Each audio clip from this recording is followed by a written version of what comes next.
at kindergarten na ginabayan ng kanilang mga guro. Siyempre, walang iba kundi sina Binibining Cristel, Binibining Josephine, at Binibining Claire. Ang sasayaw po nila ay, paborito ko ito eh, Leron, Leron, Sinta. Ang kantang ito ay isang folk song.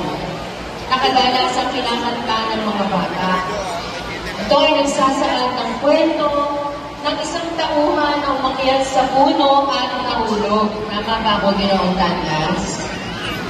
Okay, so sa kabila ng mapaglarong tono, ang kanta ay sinasabing tradisyonal na isang awit ng trabaho na kumakatawan sa pagsasaka na nagtatrabaho sa bukid at nag-aanay ng bukas.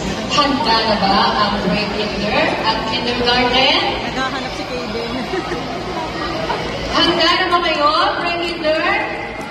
Sa likod si Kaden, matangkad. Handa na? Okay na? Okay. Kaden.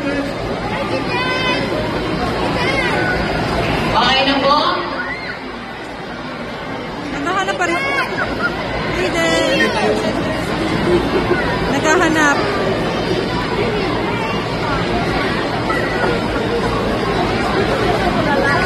Okay, ready na po ba? Pre-kinder, kindergarten? Sige na po, sir. Alam na niya.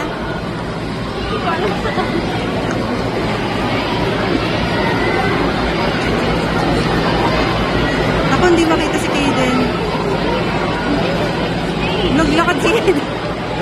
Lumipat ng pwesto. Palakpakan natin ang pre-kinder at kindergarten at ang mga guro nagsasayaw din sila.